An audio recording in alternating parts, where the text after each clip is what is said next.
আপনার বাড়িতে কি ছোট্ট বেবি আছে? তাহলে এই 4টি মেডিসিন যেন আপনার বাড়িতে সবসময় থাকে। 1 নম্বর, নর্মাল স্যালাইন নেজাল ড্রপ। এটা কখন কখন দেবেন? অনেক সময় বাচ্চারা খেতে খেতে হাঁপিয়ে যায়, তখন আপনি যদি নাকের মধ্যে নেজাল ড্রপ দেন তাহলে বাচ্চাদের শ্বাস নিতে সুবিধা হয় এবং ঠিকঠাক করে মুখে দুধ টানতে পারে।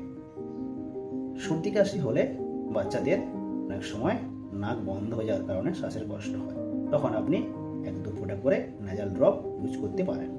2 নম্বর, প্যারাসিটামল ড্রপ। এটার স্ট্রেংথ কত? 100 mg/ml। মার্কেটে বিভিন্ন কোম্পানির এই ওষুধটি পাওয়া যায়। কখন আপনি বাচ্চাকে দেবেন? যখন বাচ্চার জ্বর আসবে। টেম্পারেচার থার্মোমিটার দিয়ে চেক করতে হবে। দেখছেন টেম্পারেচার 100.4 ডিগ্রি ফারেনহাইট বা তার বেশি, তখন আপনি প্যারাসিটামল ড্রপটি দেবেন। কত ফোঁটা করে দেবেন? বাচ্চার যা বডির ওয়েট থাকবে তার সঙ্গে আপনাকে 3 গুণ করতে হবে। যত হবে তত ফোঁটা প্যারাসিটামল ড্রপ আপনি বাচ্চাকে দেবেন। আর কখন কখন দিতে পারেন?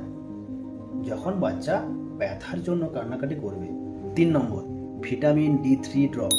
এর স্ট্রেংথ কত? 800 ইন্টারন্যাশনাল ইউনিট/ml। যদি আপনি এই স্ট্রেংথটা ইউজ করেন তাহলে 10 ফোঁটা করে দিনে একবার, আর যদি 400 ইন্টারন্যাশনাল ইউনিট/ml এই স্ট্রেংথটি ইউজ করেন তাহলে 10 ফোঁটা করে দিনে 2 বার ভিটামিন D3 ড্রপ বাচ্চাকে দিতে হবে। কবে থেকে স্টার্ট করবেন? বাচ্চার বয়স যখন 7 দিন তবে থেকে স্টার্ট করতে হবে। কতদিন পর্যন্ত দেবেন? 1 বছর বয়স পর্যন্ত বাচ্চাদের ভিটামিন D3 ড্রপ দিতে হবে। 4 নম্বর, কোলাইজা ড্রপ বা কলিকেট ড্রপ। এটা কখন ইউজ করবেন?